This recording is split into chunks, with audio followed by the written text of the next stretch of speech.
فيديو النهاردة عن نظام الطيبات الكويس والوحش فيه من ناحية التغذية. هنتكلم في الجزء ده عن الخضروات وكل ما يخصها، والجزء الجاي هيكون الأخير عن المية. في 3 أجزاء قبل الفيديو ده غطينا فيهم الكلام عن كل حاجة تقريبا اتقالت في النظام من ناحية التغذية. أتمنى اللي ما شافهمش يرجع لهم.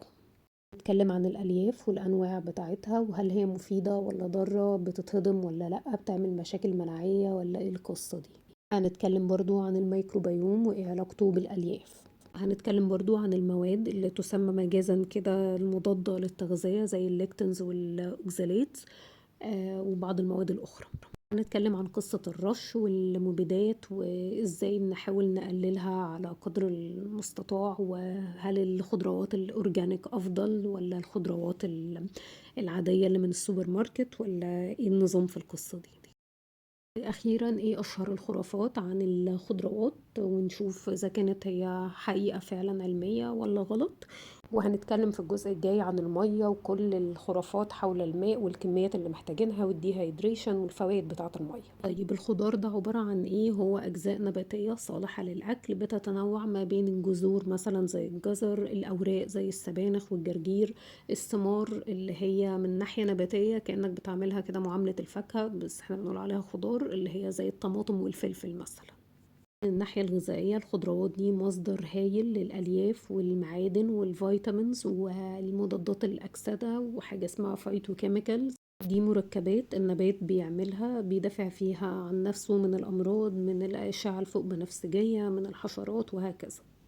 زمان كان ممكن يتعاملوا مع النبات ان هو حاجة كمصدر للفيتامينز بس وخلاص على كده، بس الحلو ان النبات ما طلعش مصدر لشوية فيتامينز ومعادن ممكن ناخدها مثلا من اللحوم ولا غيرها.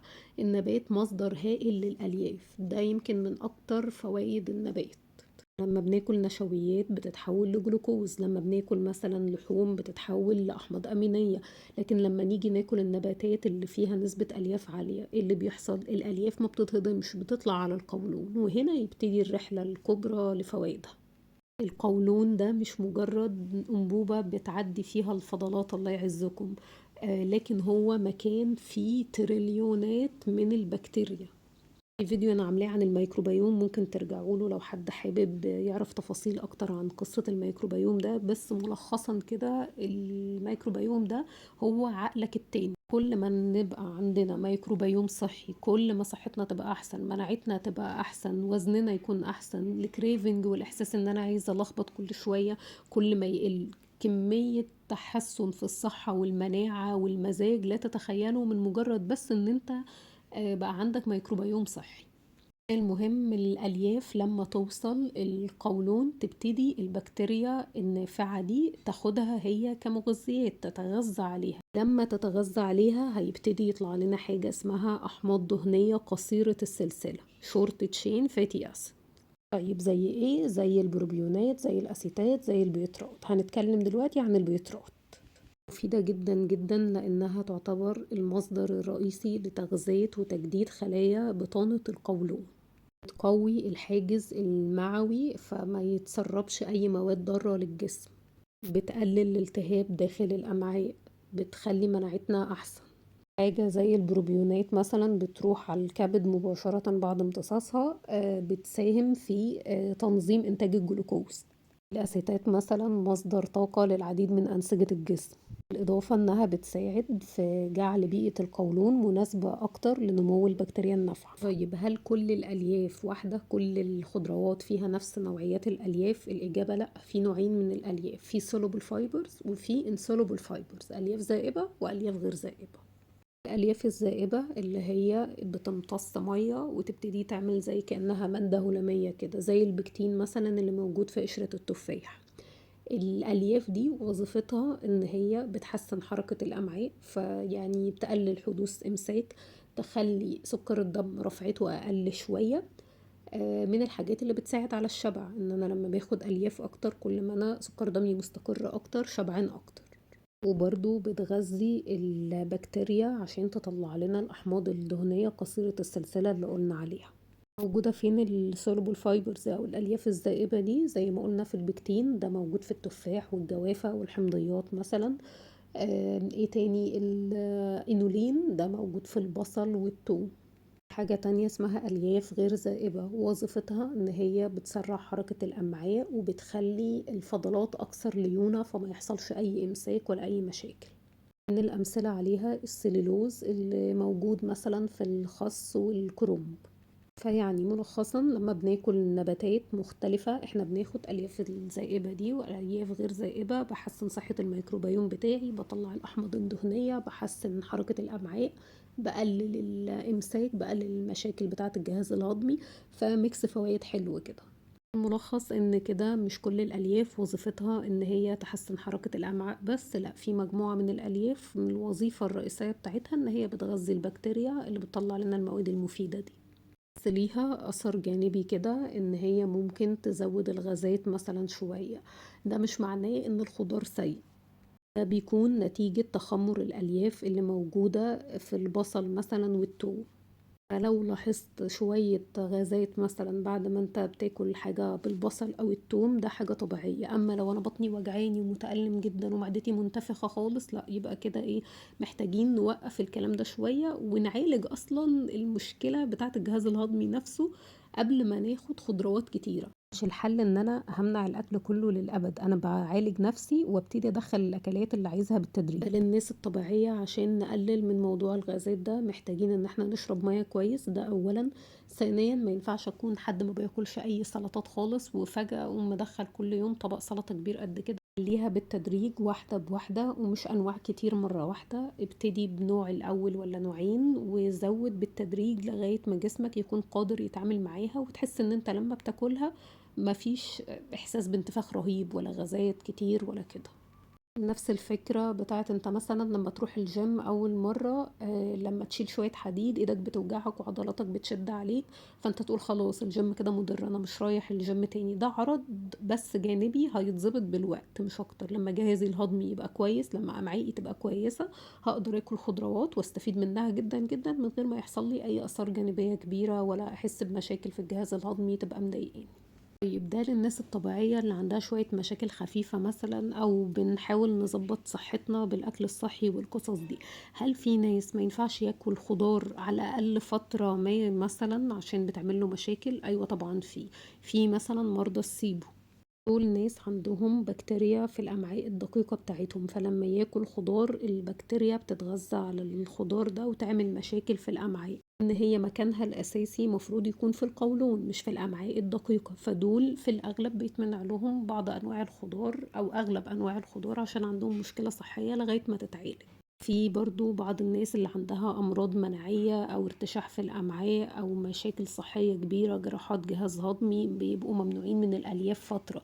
فهي مفيش حاجة كده ايه أكل لكل الناس، كل الناس تاخده. لو حد عنده مشاكل صحية مزمنة أو مشاكل كبيرة، في الأغلب بيبقى ماشي على نظام مختلف شوية عن الناس الطبيعية. برضو الناس اللي عندها قولون عصبي، احسن حاجة يعملوها فود اجندا كده، يكتب الاكلات اللي لما بياكلها بطنه ما بتبقاش مرتاحة ويبعد عنها حتى لو كانت اكتر اكل صحي في الكوكب كله. كده تقريبا غطينا اغلب الكلام عن الالياف، بس ناقص فيها نقطتين مهمين. النقطة الاولى، احنا عايزين نعرف ايه مصادر الاحماض الدهنية قصيرة السلسلة دي لانها مفيدة جدا لجسمي. هي البيترات والبروبيونات والاسيتات. احنا جسمنا ما بيعرفش يصنعها، لازم البكتيريا تتغذى على الالياف والحاجات اللي موجوده في الاكل ده، بالتالي تديني الاحماض الدهنيه قصيره السلسله. هي موجوده برضو في بعض الاطعمه، حاجه زي البيترات مثلا موجود شويه منها في الزبده، بس بكميات بسيطة. فاحنا محتاجين يبقى أكلنا فيه شوية ألياف أو المواد اللي لما توصل القولون البكتيريا تتغذى عليها وتطلع لنا الأحماض دي. فانا لو عايزه جسمي يبقى فيه بيضرات اكتر، انا محتاج اكل مثلا نشا مقاوم، اللي هو البطاطسايه بعد تبريدها بيبقى فيها نشا مقاوم، مش وهي مسلوقه كده، لازم تتبرد، زي اللي موجود مثلا في الموز الاخضر. الاسيتات دي اكتر حاجه البكتيريا بتطلعها من الخضروات تقريبا كلها، من البقوليات، من الفواكه الحمضيه. يعني كل ما ننوع في الألياف بتاعتنا، كل ما ننوع في الخضروات والفواكه، كل ما أنا صحتي بتكون أحسن، لأن برضو مفيش مثلا أقدر أمسك خضار كده وأقول ده هيطلع لي بروبيونات، ده هيطلع لي أسيتات. هو الفكرة ده هيزود إنتاجية النوع ده، بس على حسب برضو طبيعة الميكروبيوم بتاعي. كل ما يكون متنوع أكتر، كل ما يكون صحي أكتر، كل ما أنا بطلع أحماض دهنية قصيرة السلسلة دي مختلفة، وصحتي بتكون أحسن ومناعتي بتكون أحسن. المصادر بتاعتها الخضروات والفواكه والنشا المقاوم، ده كده اللي يطلع لنا الأحماض الدهنية قصيرة السلسلة. طيب النقطة التانية الألياف والإمساك. هل الألياف بتساعد على علاج الإمساك ولا لأ؟ الإجابة هتكون نعم ولا الاتنين. الألياف الذائبة والغير ذائبة الاتنين بيساعدوا مع بعضهم كده إن هم يخلوا الفضلات أكبر حجما وأكثر ليونة. بالتالي ده بيعالج الإمساك عند بعض الناس لما ييجوا ياكلوا بعض الخضار وهم أصلا أكلهم مثلا ما كانش فيه أي ألياف خالص، فلما يبتدي يدخل شوية خضار عملية الإمساك بتتظبط وبتتعالج. ناس تانية بيبقى عندها إمساك مزمن أو بطء في حركة القولون أو مشاكل صحية تانية، بيلاقوا إن هم لما بيدخلوا لهم خضروات أو بيزودوا من كمياتها العملية بتسوء ما بتتحلش، فأنا واخد الخضار عشان يعالج الإمساك ألاقي نفسي بقى عندي إمساك أكتر. في دراسة اتعملت على الموضوع ده إن هم جابوا ناس عندهم إمساك مزمن وقسموهم كذا مجموعة، مجموعة هتستمر على أكل الألياف عادي، مجموعة هتقلله، مجموعة هتمنعهم خالص. وللمفاجأة إن هم لقوا إن الناس اللي عندها إمساك مزمن لما وقفت الألياف ده حسن حركة الإخراج وخلاهم يدخلوا الحمام أكتر. هو مفيش إرشاد واحد في موضوع الخضار ده إن هو أنت كل خضار هيظبط لك الإمساك، ما تاكلش خضار الإمساك هينتهي عادي، ممكن توقف الخضار والإمساك يفضل موجود برضو، يبقى عندك مشكلة تانية. فالحتة دي فيها كلام كتير. فلو حد الخضار ما بيتعبوش ده حاجة كويسة، كمل كل خضار عادي. حد عنده إمساك مزمن رهيب ما بيروحش، جرب موضوع ان انت توقف الألياف شوية. حد الدنيا تمام بس ساعات يحصل له إمساك فيبتدي يدخل خضار يلاقي الموضوع ما بيتحلش قوي، جرب ان انت تستخدم الخضروات المطهية مكان الخضروات النية.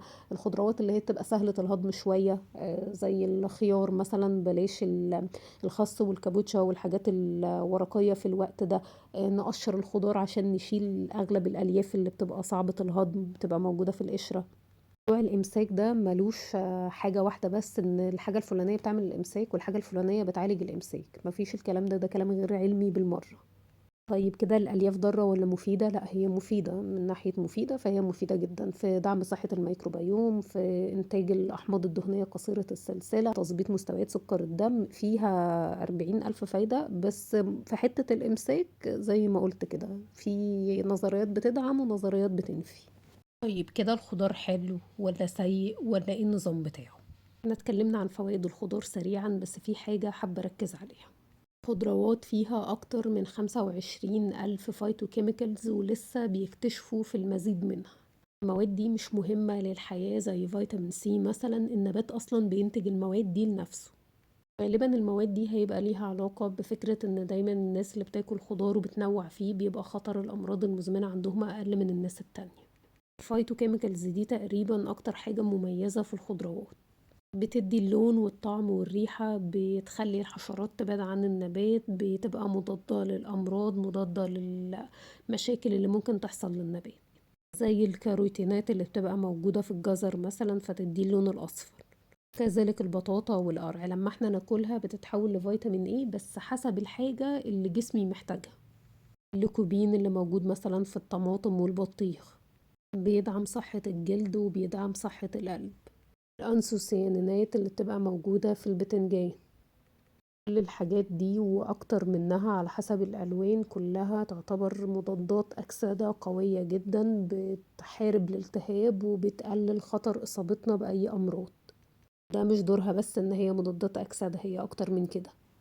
النبات اعتبره ده عبارة عن نظام بيولوجي كده معقد فيه مية وألياف وشوية بروتين وشوية كربوهيدرات وآلاف الأنواع من الفايتوكيميكالز دي، ومواد بتغذي الميكروبيوم بتاعنا وبتحسن صحة الأمعاء.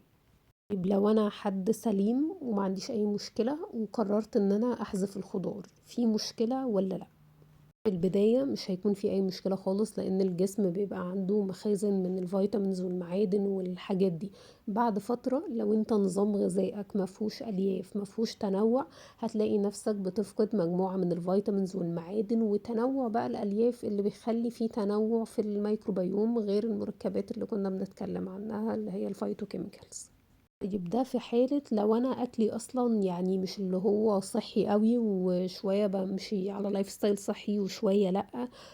وخلاص فكده ان انا اشيل الخضار من اكلي ده ممكن يضرني اكتر ما بينفعني. لكن لو انا حد بياكل بروتين كويس جدا كبروتين حيواني، باخد دهون صحية كويسة، بدخل في اكلي فواكه، بدخل في اكلي بذور، باخد نشويات صحية. في الوقت ده لو انت بتعمل كده وبتلعب رياضة وماشي لايف ستايل صحي وشلنا الخضار خالص من حياتنا، في الأغلب لا، مفيش دراسات تقول ان انت جسمك هيتأثر، وان حذف الخضار ده يعني هيعمل لك كارثة. المقابل الناحية التانية في دراسات بتربط تناول الخضار ووجوده في المنيو بتاعتنا بصحة أحسن والبعد عن الأمراض المزمنة. لو انت ما بتعانيش من اي حاجة فحذف الخضروات مش هيزود لك حاجة، بل بالعكس ممكن يقلل لك بعض الفوائد. اما لو انت حد عندك مشاكل صحية زي اللي اتكلمنا عليها السيبو، الناس اللي عندها بطء في حركة القولون، عندها امساك مزمن، ممكن ساعتها ان انا استغنى عن الخضروات بعض الوقت او امنعها او اقللها. هيبقى مفيد ليك اكتر من فكرة ان هي تبقى موجودة بكميات كبيرة كل يوم. وده طبعا حسب إرشادات الطبيب المعالج ليك والخطة العلاجية اللي انتوا ماشيين بيها. طيب الجزء اللي مش عارفة كان في الفيديو، هل الخضروات دي أكل حيوانات وجهازنا الهضمي غير مؤهل ليها فعلا، ولا ده كلام غير علمي؟ الإنسان كائن قارت، يعني يقدر ياكل خضروات ويستفيد منها، ويقدر ياكل لحوم ويستفيد منها. الأبقار مثلا اسمها كائن عاشب بيتغذى على الأعشاب، لها 4 معدات وميكروبيوم بيحول لها الأعشاب اللي بتاخدها دي للغذاء وتطلع منها الطاقة اللي هي عايزاها. الأسود كائن لاحم بيتغذى على اللحوم. احنا كبني آدمين جهازنا الهضمي في النص، ولا هو شبه البقر ولا هو شبه الأسود.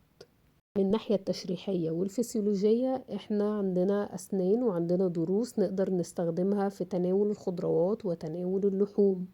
عندنا قولون كبير نسبيا مليان مليونات وتريليونات أعداد من البكتيريا عشان نقدر نهضم الألياف. لو احنا ممنوعين من الخضار أو ممنوعين من الألياف عامة، ما كانش ربنا خلق لنا القولون ده اللي مليان البكتيريا دي.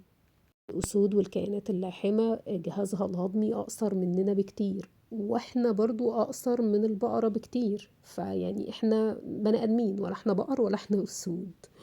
احنا مش عندنا الانزيم مثلا اللي بيهضم السليلوز، بس عندنا البكتيريا اللي بتتغذى على الالياف وبتطلع لنا الاحماض الدهنيه قصيره السلسله، وبتغذي الميكروبيوم وبتحسن صحتنا وكده. ده مش معناه ان احنا ناكل كميات ضخمه من الخضار خالص تماما.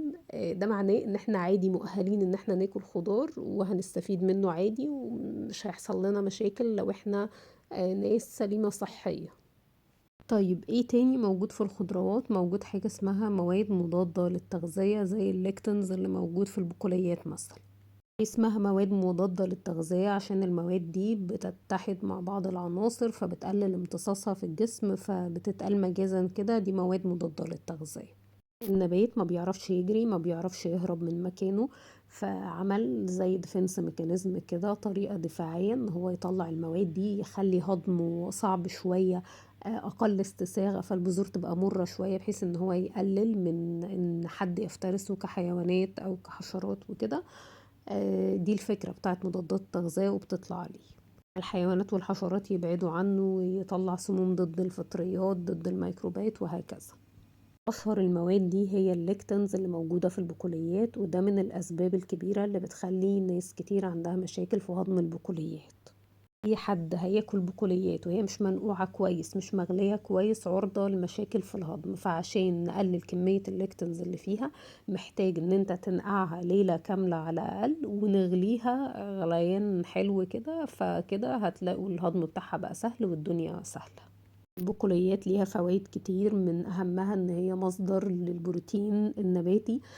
فمن ناحية اقتصادية لو حد مفيش في إمكانياته إن هو ياكل بروتين حيواني كل يوم، أو يدخل البروتين بالنسبة اللي جسمه محتاجها، فيقدر ياخد شوية بروتين من البقوليات. فيها ألياف وكربوهيدرات وفيتامينز ومعادن، بس هي المشكلة بتاعتها في موضوع الليكتنز ده. طيب البقوليات تنفع لكل الناس ولا لأ؟ البقوليات ما تنفعش لكل الناس. اللي بيبقوا عندهم قولون عصبي او مشاكل كبيرة قوي في الهضم ومش مرتاحين خالص بعد ما ياكلوها، خلاص بلاش، ملهاش لازمة يعني. ممكن تاخد البروتين من مصدر حيواني، والألياف من البذور والخضروات والفواكه. فممكن نلم الفوائد الغذائية اللي فيها من حتت تانية، مفيش مشكلة. الأوكزاليتس مثلا موجودة في السبانخ، وموجودة بكميات أقل في البطاطس. بتعمل ايه؟ بتتحد مع الكالسيوم فتقلل امتصاصه شوية. للشخص السليم ده مش هيعمل مشاكل ان شاء الله. للشخص اللي عنده مشاكل في الكلى او مشاكل تخص الموضوع ده، يستحسن طبعا ان احنا نراجع مع الطبيب المعالج احنا ايه الأكلات اللي يفضل ان احنا نمنعها خالص. المواد مضادات التغذية دي هي مش شر خام، فيها بعض النوعيات بتعتبر مضادات التهاب ومضادات أكسدة، وفيها نوعيات تانية بتسبب التهابات وبتعمل مشاكل. فيعني هي كده وكده، ده اللي ليها واللي عليها. طالما انت بتاكل مثلا حاجة زي البقوليات وهي منقوعة كويس ومطهية، فبنسبة اصلا الليكتنز اللي فيها بتبقى مش كبيرة زي ما حد ياكل حاجة نية كده، ده اللي بيعمل مشاكل فعلا. طيب الخضروات والمبيدات، احنا هنقطع الخضار كله عشان كل حاجة مرشوشة وما عادش في حاجة زي زمان وخير زمان. الكلام ده غلط ولا صح؟ اولا مفيش حاجة زي زمان اكيد، كل عصر وليه متطلباته. حاليا اعداد السكان مهولة، فمحتاجين يغطوا الاحتياجات الغذائية لكل الناس دي. فما ينفعش يعتمدوا على فكرة الخضار اللي بدون اي مبيدات او بدون اي اسمدة، عشان الفلاحين نفسهم هيخسروا الاراضي الزراعية بتاعتهم واحنا مش هنلاقي ناكل. الكلام هنا مش على الخضار والفواكه الأورجانيك خالص، لأن دي بيتم استخدام مبيدات طبيعية فيها وأسمدة طبيعية. مهم الخضروات والفواكه والحاجات التقليدية، يعني هو كده كده غصب عننا هنستخدم مبيدات فيها، لان الطبيعي في الوقت بتاعنا ما عادش فيه العيال اللي بتنزل تلم دودة القطن وتشيل الآفات بشكل يدوي، فلازم بيتم استخدام مبيدات. بس في حاجة اسمها فترة أمان، يعني ما ينفعش هو يرش النهاردة ويجمع المحصول وانت تاكله بكرة. في فترة معينة ممنوع فيها الحصاد غير بعد الرش بوقت معين، بالتالي اللي بيوصلك بيبقى شوية تريسز أو بقايا بسيطة. المبيدات فيها نوعين، تلامسية وجهازية. في مبيدات برشوها على النبات من بره، وفي نبات بيمتصها من التربة وبتبتدي تدخل في الأنسجة بتاعته. التلامسية دي سهل ان انت تخلص منها عن طريق ان انت بتنقع الخضروات والفواكه والحاجات اللي بتشتريها وتقشرها، ويبقى كده الحمد لله تمام. اللي هي المبيدات التلامسية دي بتروح بالفرك والغسل والتقشير لو حاجة بتتقشر يعني. المشكلة بتكون في المبيدات الجهازية، ان هي بتدخل في أنسجة النبات نفسه، بس حتى دي ما النبات بيتخلص من جزء منها، مثلا من الأيض النباتي اللي بيحصل بيكسر الحاجة اللي داخلة جواه، الهواء والمية والعمليات بتاعة الميتابوليزم نفسها. ومع فترة الأمان وإن المزارعين يتقوا ربنا في الناس، يعني الموضوع يعني بيبقى شوية بقايا وخلاص. طبعا لو في فرصة ان الناس تاكل خضروات وفواكه ومنتجات اورجانيك، يبقى ده احسن الف مرة. والكلام ده يعني ولا ليه لازمة اللي احنا بنقوله دلوقتي. كلام على النباتات والمنتجات اللي بتبقى مش عارفين مصدرها منين، بس لو بنجيبها من سوبر ماركت او مكان احنا واثقين في ان هو مكان كويس، مكان موثوق، خلاص هو بيبقى فيه جهات رقابية اصلا بتراقب نسب الحاجات دي في النباتات والخضروات والفواكه، بحيث ان هي تكون في الحد المعقول اللي ما يأذيش صحة الناس. طيب نعمل ايه عشان نتخلص من بقايا المبيدات؟ لما نجيب الخضار والفواكه يفضل ان احنا ننقعهم في مية ونغسلهم ونفركهم كويس، مش مجرد غسل تحت الماء الجاري كده وخلاص، لا نحاول نفركها على قد ما نقدر. الحاجات اللي بتتقشر نقشرها، لان جزء كبير من المبيدات بيبقى موجود في القشرة. نشتري الخضروات والفواكه والحاجات المحاصيل النباتية في السيزن بتاعها، في الموسم بتاعها. نشيل الأوراق الخارجية مثلا في الحاجات اللي زي الخس والكابوتشا، نقشر البطاطساية والبصل تقشير جائر، اللي هو شيل نص البطاطساية في ايدك. فالحاجات دي بتقلل اي تواجد للمبيدات مثلا ان انا اخدها في الاكل. برضه الطبخ والسلق والكلام ده بيقلل شوية حلوين. كل ما تجيب من مزارعين اقرب ليك كل ما ده معناه ان الخضار ما تنقلش فترات طويلة، ما تحطش عليه حاجات اللي هي من المزرعة ليك على طول. فده طبعا بيبقى احسن. واخيرا لو في امكانية مادية للاورجانيك فهتخلص نفسك من الدوشة دي كلها. بتبقى احسن كتير، مش من ناحية القيمة الغذائية، من ناحية المبيدات والاسمدة اللي بيتم استخدامها. السؤال: هل الخضروات والمنتجات النباتية الأورجانيك بتكون أفضل ولا لأ؟ هو مفيش حاجة اسمها زراعة بدون كيماويات خالص، ما بيدخلوش أي حاجة، ده مش حقيقي. بس الزراعة الأورجانيك بتبقى مسموح فيها مبيدات طبيعية أو معدنية، سماد طبيعي، بيبقى كلها حاجات طبيعي في طبيعي في الأغلب. برضه بيكون ممنوع فيها استخدام البذور المعدلة وراثيا، فانت بتاخد حاجة هي أقرب للطبيعة وأقرب لزمان وخير زمان. طيب من ناحية القيمة الغذائية مين فيهم أحسن؟ مفيش فرق كبير، تقريبا واحد، ما عدا إن في الخضار العضوي أحيانا بيلاقوا إن مضادات الأكسدة بتبقى أكتر. وطبعا دي حاجة كويسة مش حاجة وحشة. الفكرة كلها في بقايا المبيدات اللي موجودة ونوعية المبيدات والأسمدة اللي بيتم استخدامها، ومش عايزين حاجة أكتر من كده يعني. آخر حاجة عن الخضار هنختم الموضوع ده ب10 خرافات مشهورة عن الخضار وإيه الصح بتاعها. الخرافة الأولى بتقول إن الخضار الني أحسن كتير من الخضار المطهي. حقيقة إن مفيش ولا أحسن ولا أوحش، الخضار الني ليه فوايد والخضار المطهي ليه فوايد.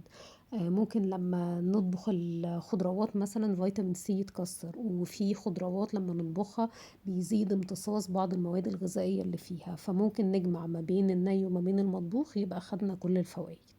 مفيش مشكلة ان احنا ناكل الطماطم وهي في السلطة، ممكن نعملها صلصة، بالتالي الليكوبين اللي فيها بيزيد شوية. خرافة رقم 2 ان الخضار المجمد مش مفيد. احيانا بيكون العكس هو الصح، يعني الخضار المجمد احيانا بيكون افضل من الخضار اللي احنا جايبينه كده، لان ده يدوب بيتحصد بيتجمد على طول، ما بيقعدش ايام في النقل والتوزيع ويفقد بقى جزء من فيتامينز ولا يتعرض لملوثات ولا كده. فالاتنين كويسين مفهومش اي مشكلة. خرافة رقم 3 ان سلق الخضار احسن من طهيه على البخار مثلا، العكس هو الصح، الطهي على البخار بيحافظ على بعض المغذيات في الخضار اكتر. مفيش اي مشكلة طبعا ان احنا ناخد الخضار مسلوق، بس لو بنتكلم على احسن من ناحية القيمة الغذائية والحفاظ على المواد اللي فيه، فالتشويح او الطبخ عن طريق البخار بيبقى افضل. الخرافة الرابعة ان عصير الديتوكس بيغسل الجسم من السموم. الحقيقة ان احنا عندنا اجهزة خاصة لازالة السموم زي الكبد زي الكلية. فما فيش حاجة اسمها ان انا بشرب عصير بيغسل لي جسمي من السموم، يعني دي كلمة مبالغ فيها شوية. هو حلو، مصدر كويس للفيتامينز للمعادن، حاجة تمام ما فيهاش مشكلة ان احنا ناخدها كل فترة، بس يعني ان هي تغسل جسمي من السموم دي لا مش صح. نقلنا على الخرافة الخامسة وان عصير الخضار افضل من الخضار زي ما هو. لا، الخضار زي ما ربنا خلقه كده احسن كتير ان احنا ناخده. لان العصر بيشيل مكون من اهم مكونات الخضار وهي الالياف. مفيش مشكلة ان احنا ناخده كل فترة لو بنحبه، بس يعني ما يبقاش حياتنا كلها عصير خضار وما بناخدش الخضار العادي ده. عامة كقاعدة تمشي على حاجات كتير لأنها ما بتمشيش على بعض الحاجات. القاعدة هي إن كل ما الحاجة تكون بصورتها الطبيعية أكتر كل ما ده يبقى أحسن لصحتك. ده مش معناه إن احنا هنروح ناكل اللحمة نية يعني بس ايه، عامة ايه، خدوها قاعدة كده شبه ثابتة. الخرافة رقم 6 ان انا لو باخد مالتي فيتامينز فانا مش محتاج خضار ومش محتاج فواكه ولا اي حاجة. الحقيقة دي من اكتر الحاجات اللي بتعمل مشاكل في الزمن ده، ان احنا متخيلين ان في حباية واحدة الانسان جمع فيها كل الحاجات اللي ربنا خلقها يعني من فيتامينز ومعادن وهي هتكفيني، وده كلام غير علمي بالمرة. فلا، المالتي فيتامينز مش هتحل محل الاكل الطبيعي خالص، بل بالعكس، يعني شوف المشكلة اللي عندك فيها نقص وخد لها مكمل لو الطبيب المعالج بيسمح بده. مع الاكل الصحي مع الحركة مش هتبقى محتاج مكملات اصلا ان شاء الله. الخرافة رقم 7 انا لما باكل خضار ويحصل لي شوية انتفاخات او غازات بسيطة يبقى كده الخضار غير مناسب ليا بالمرة. زي ما قلنا في ناس بيتم منعهم من الخضار او تقليله ليهم او تقليل ومنع نوعيات معينة، لكن لو انت شخص سليم وبيحصل لك شوية غازات بسيطة من الخضار فده عادي، ممكن يكون ناتج من تخمر الالياف، عرض بسيط جدا هيتظبط يعني. ممكن يكون بسبب ان انت حد ما بياكلش سلطة خالص مثلا، وجيت ابتديت تاكل كميات من السلطة وانواع منها، فطبيعي ان ده يحصل. فخلي دخول الخضروات بالتدريج. لو الخضار ما بيعملكش اي مشكلة، كمل ان انت تاكل خضار، وده يبقى حاجة كويسة ما فيهاش مشكلة. خرافة رقم 8 ان كل ما يكون لون الخضار والفواكه اخضر اكتر، كل ما هي تبقى صحية اكتر. وعلاقة اللون الاخضر بالصحة دايما يعني، الحقيقة ان كل خضار وكل فاكهة مميزة بلونها، وكلها فيها فوائد، ومفيش حاجة اسمها ان دي عشان خضرا فهي مميزة اكتر. كل لون ليه مركبات مسؤولة عنه، فانت كل ما تنوع اكتر وكل ما تلون اكتر، كل ما صحتك بتبقى مستفيدة اكتر. خرافة رقم 9 إن الخضار المحلي بيكون أقل جودة من الخضار المستورد. والحقيقة إن العكس هو اللي ممكن يكون صح بنسبة أكبر، لأن الخضار المحلي بيتحصد وهو أنضج، ما بيحطوش عليه مواد تخليه ينضج في الطريق يعني. وبيصل ليك أسرع، فبالتالي نسبة استخدام أي مواد إضافية ليه أقل. فالخضار المحلي بنسبة كبيرة أحسن من الخضار المستورد، طالما أنت واثق في المصدر بتاعه. خرافة رقم 10 ان احنا لازم ناكل سلطة او خضار مع كل وجبة عشان تكون صحية. من الحقيقة الموضوع راجع للشخص وتفضيلاته، مفيش اي مصدر علمي بيقول ان انت لازم تاكل خضار في كل وجبة. المهم ان انت بتكون طول الاسبوع مدخل شوية خضروات، الياف، انواع والوان مختلفة، وكده تمام مع باقي الاكل الصحي. بس كده، يا رب الفيديو يكون مفيد ويومكم زي الفل ان شاء الله.